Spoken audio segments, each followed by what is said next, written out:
Hey YouTube, how you doing? My name's Charlotte and welcome to my studio. So this is an extension of a couple of weeks ago where I started talking about the story of my artwork. The video I recorded ended up being super long, so I split it into two videos so you get a little bit of everything across the board. So last week I went over everything from Year 7, GCSEs, IB, and then this week is going to be an exploration on from that, and obviously seeing some bigger pieces like this one here that you might recognise if you've seen my artwork before. So without further ado, let's get on with the show. I experimented and took a class, I want to say, in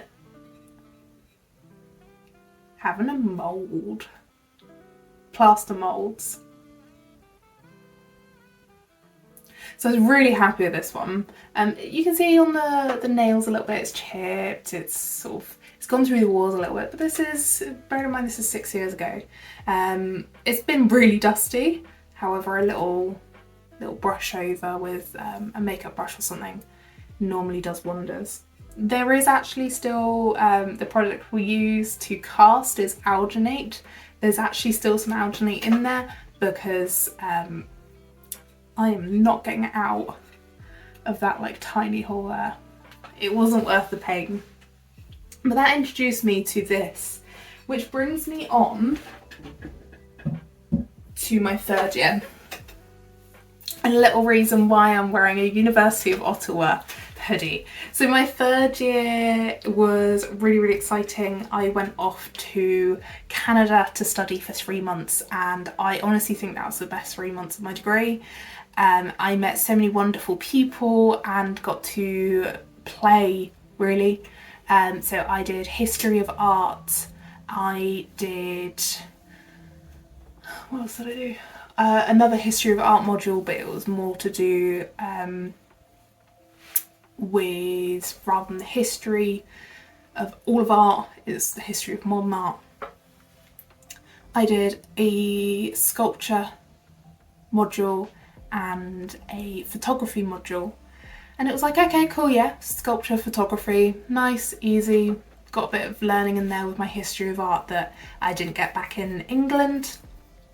However, I was not expecting to come home and almost not making my flight due to this bad boy.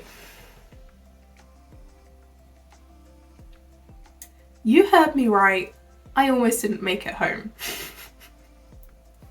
So this thing weighs 3 kilos, maybe even 4, and I had it in my suitcase, and they were like, so we can't take your suitcase right now because it's over the weight limit. And I'm like, that's fine, I'll pay. I knew I was going to be over the weight limit when I came home because it's 3 months, and bringing home 3 months of memories is a lot.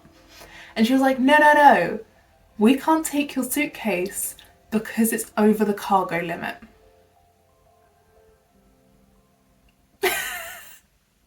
And it was at that point that I was like, oh hell, what do I do? I phone up my now husband and I go, what have I got in here? The lady at the desk, the check-in desk is like, have you got any bedding? You know, big bulky things that, you know, we can get rid of. And I don't know what clicked in me, because I think Dan said, my husband, he was like, oh, you know, have you got any project work? Are you bringing home any work that you did? And I just went, photography folder. Took this bad beast out of my suitcase and I made it home. Let's not talk about getting on the plane though. That's a whole other experience. So I haven't opened this in a while, so I'm going to open it now and just whip out a couple of things that we did. So we worked in the darkroom. This is all darkroom stuff, and I learnt everything from photograms to creating my own camera, pinhole camera, to taking and developing my own negatives, and also how to develop those negatives into positives, so actual photographs. So this was one of the photograms that we did. And to be a bit disgusting, that's my hair. It was one of those things of you had to try and find things that other people weren't going to do.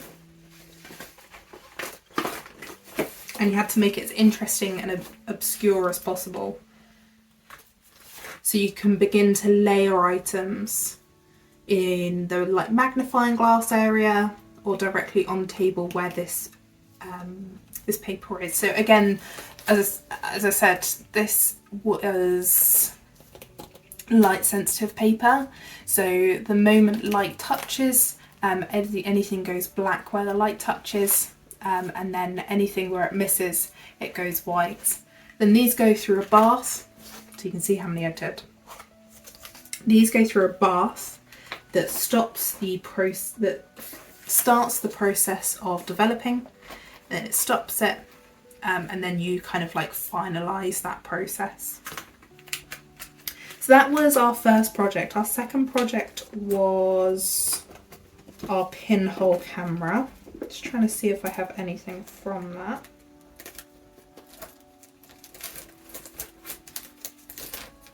Here we go. So this was done from a camera that I made. So I made the negative in the camera and then we transferred it as a positive. Oh, that way. So you can see how clear these are. You had to do a lot of experimentation as to the distance that you had. Can't read number plates and signs, but you can definitely tell like that's a car on a street, and you can tell like it's a Canadian or American street because of the way it looks, the signage and everything. So we don't get streets like that here in England. And then again, you can tell that's a bike on a bike stand outside some doors, and then you've got that bike stand in the foreground here. And it took a lot of playing around.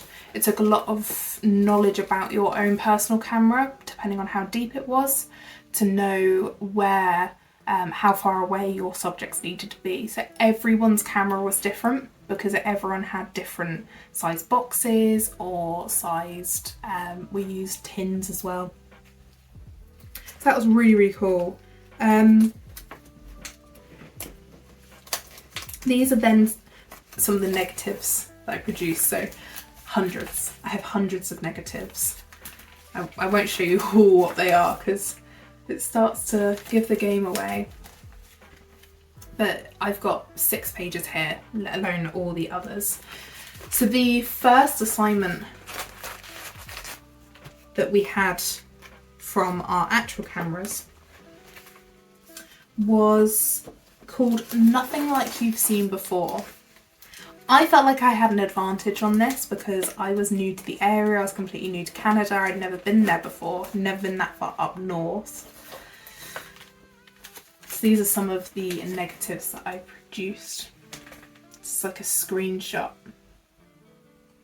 And it was basically, we were told to go around and look at things in a different way. So whether that meant look at things from up high, down low, get really close to them. It was basically trying to obscure something enough where we could have a photo of it and people not really know what's going on. So because this is going to be the test if it's in here. Because I was new, as I say, to Canada, to the area. I think that's one of them. Nope.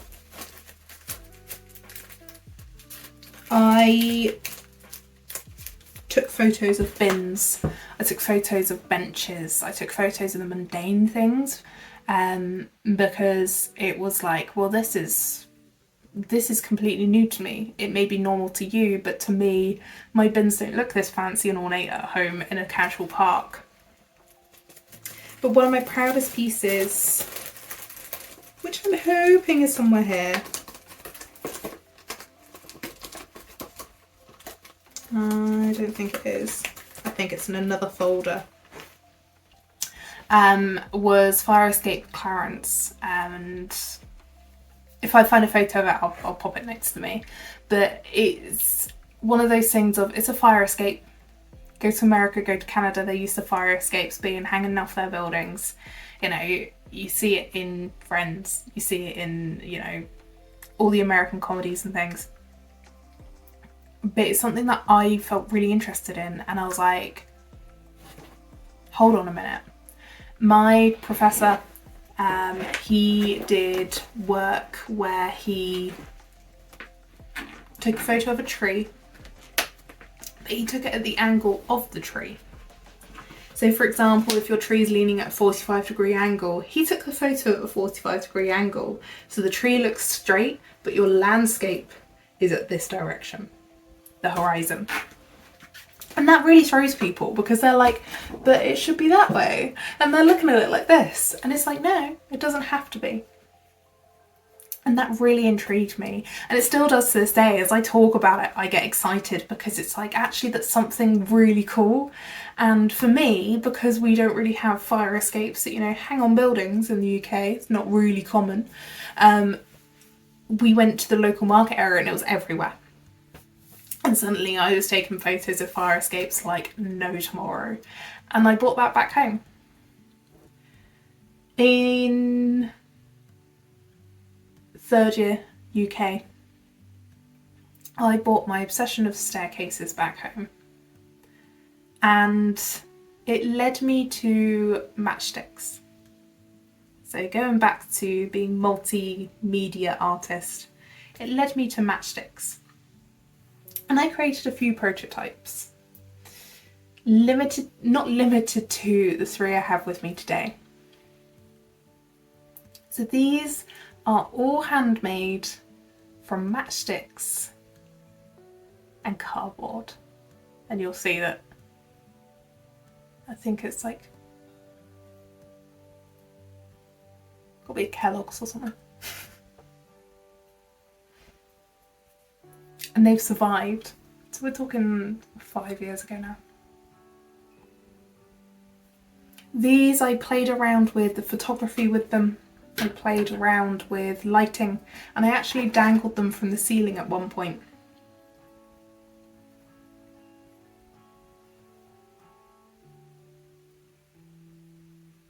I put beams of light around them, creating shadow. And it was that shadow that led me back to that photography element. So these are all actually inspired by stairs that we had around the university. So this one was up against a wall. And probably the most precarious one. Got a good old corner staircase. And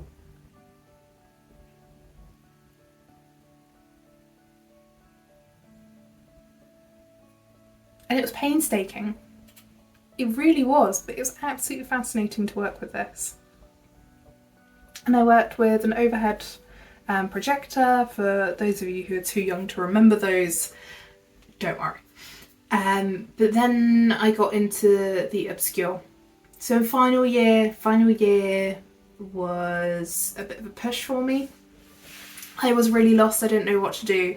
And it kind of then stumbled from doing the staircases and the photography into what I can do that's a little bit bigger. So I ended up looking into sculpture and into installation. So my installations were based off of bamboo and plaster, bringing the natural and the man-made into the same kind of area, and how both of them are building materials. So I created huge pieces of work that were very unstable purposefully, to be able to sort of communicate that, you know, these both are building materials, they are both unstable in their own ways, and that we can't just rely upon one. Because bamboo is an amazing product to build with. I learned so much about it through my investigations, through my studies. And then plaster is quite a malleable material, and I was able to create little sculptures, little bulbous forms that would sit within my work. To go alongside these, I continued with my good old matchsticks because I wanted to play around with how forms feed together. So during this one, I sat there and I played around and I made these two forms link at one corner, right here. However, you can see just through me playing with it that they can fit inside each other multiple ways.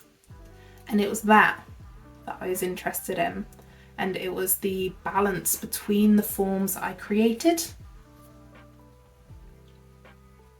that I wanted to challenge. I wanted to challenge gravity, the physicist coming out in me. If I could have, I would have created a sculpture like this, and I would have had the point on the floor. This is all bringing back memories of what I wanted to really do with it. But of course, materials, money, it all sort of prevented that. This one I did at the corners in a slightly different way.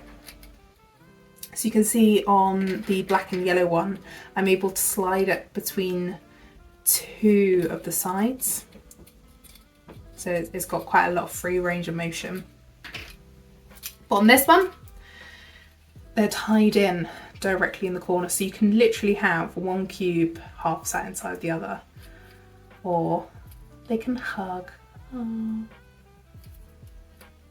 But I decided to start incorporating paint and colour so then you could see the ways in which they interacted. They're quite good fiddly tools, even though the matchsticks are a little bit precious. So final year is unfortunately when COVID hit. So I ended up moving back home for my final year projects. So I finished my dissertation, handed that in, and it was only my art final year that was disturbed. Unfortunately, it meant that I had to do what was going to be a whole room takeover of bamboo sculpture entwining with each other like those mini matchsticks. And I had to do it in my parents' porch. A much, much, much smaller space. I was planning to go outside the window, all sorts. And instead, I had to restrain myself into a small porch area, less than a metre square, in order to complete my final year project. And this was a real big challenge for me. I was so excited to get a bigger space, to be able to really branch out with this. No puns intended with the bamboo. But unfortunately, the limitations really got me down. They really got me sort of like, oh, what am I doing? But I pushed through it and I ended up getting a 2-1 in my degree. I wanted a first, let's put it that way. But I was still happy that, you know, it was over. I could finally sort of put everything down and have a breather. The only problem with that was that I ended up not creating for a while. I've always had a deadline. I've just run you through before GCSE, GCSE, college, university. I've always had a deadline with my artwork. That was 8 years of having a task, having a challenge, having a deadline, and it just all fell away. I started creating and I did a project 365. Excuse me. So project 365 was a challenge to myself to create a piece of work every single day. It didn't have to be a finished piece, it could just be a sketch, a doodle. However, I went a little bit far with it. I started to get obsessed with drawing leaves. Don't ask me why, it's the same with the stairs. I get latched onto something. But someone in the family bought me a cray cup, if you know it that way, and I created some designs for the same one. There you go. The bookmarks. And then I proceeded to get a lot of card for these bookmarks. There's another one. I think I should have 2 more in there somewhere. But I proceeded to get a lot of card, coloured card, black and white for the fronts, for all these bookmarks, and create, I think it's about 200.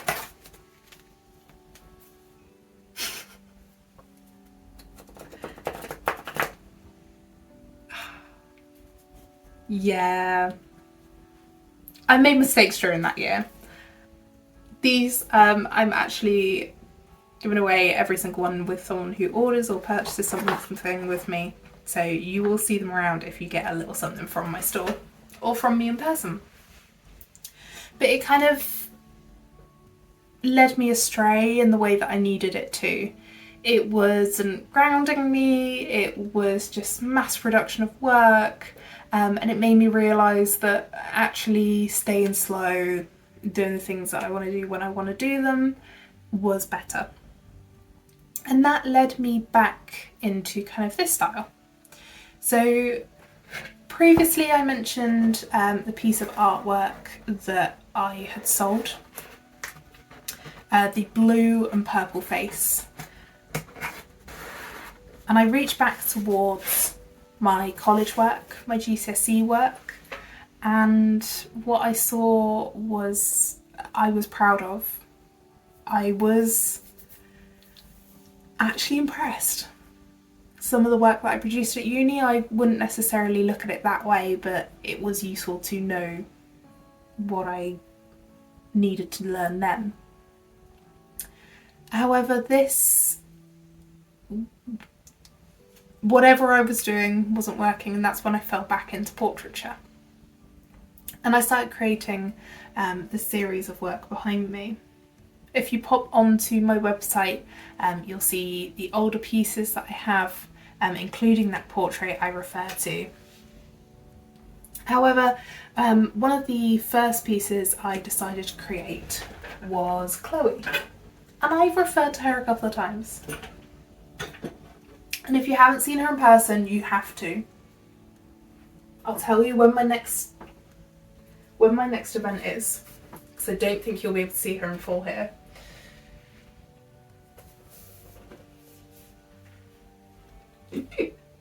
You can't. There we go. This is Chloe.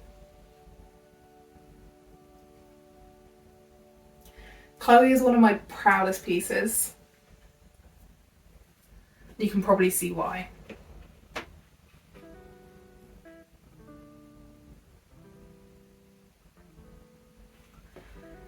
So I fall out of love with every single piece that I do. It's a habit I go through, apparently. I really enjoy the idea, I start it, I get halfway through, I get really annoyed, and then I push through to finish, and then I'm like, oh, actually it's pretty good. And I did it with this one. I did it with the hands behind me, I did it with the lips, I did it with that small eye. That first eye was the one that I did that kickstarted me back into this. And I am so grateful that it did. To be honest though, it wasn't all the art. It was also my husband, well, my now husband. And he gave me the room to breathe while also giving me a little nudge, a little push, going, you can do this. This is where you're happy, this is where your heart lays. And he's right, it really is. From there, I painted at Swindon Paint Fest. I've created the mini series here behind me of these 4. I've created a double portrait. Head onto my website for that one because it's way too big to get down and fit in here. And I've even gotten into stitching the portraits. It's a fun little challenge. So that is, of course, Chloe behind me that I just showed you. And then if I reach over here, this is the other portrait that I was on about. And that is all cross stitch. So if I can come closer, that is all individual crosses, which I've done by hand. I've designed it by hand and done it by hand. If I shuffle back over a little bit, you'd have started to see with the paint with me's that I've started again another mini series. So if I hold it up over here, you can see how much smaller it is. So it's just over a quarter of the size. So I started at the time of filming this black and white one and this yellow one. And I'm playing around with primary colours, seeing how I can bend them, stretch them, because that's what I enjoy. I enjoy looking at something and seeing how I can manipulate it. And that's what I enjoy about paint. That's what I enjoy about cutting out paper. That's what I enjoy about pencils and graphite pencils and all manners of producing work. And that's kind of where I leave you. That's kind of where I'm at now. My aim, my goal is to be in exhibitions, be in shows, be in galleries, but it's also to be happy with where I'm at with my work. I've got a couple of opportunities here and there with local galleries who I'm in contact with, open calls and such, and I've opened up my commissions to pet portraits. So that's something I'm looking forward to, as a bit of anatomy, but obviously slightly different, and keeping up with using those different materials. I've also got a couple of opportunities with a local photographer who has kindly allowed me to use some of his photos for references, and it's the kind of work that previously I really enjoyed during college. So getting my pencils back out for those ones as well, and ultimately giving myself time and headspace to be able to produce, whether it's paintings such as these, getting back to my roots of pencil portraits or coloured portraits of pets. It's knowing where I sit with my work. And I know it's an artist's life to know where they sit with their work, to know how they want to produce something, and you know, some artists never find out. But I hope that I am one of the lucky few that do learn, you know, where that lays within me. And you know, a few things might change here and there throughout my life, but ultimately my heart stays in portraiture, no matter in the form it comes. And I'm really looking forward to exploring that. So I hope to keep you with me on this journey to see where my art goes. But for now, I'll bid you adieu and have a good rest of your day.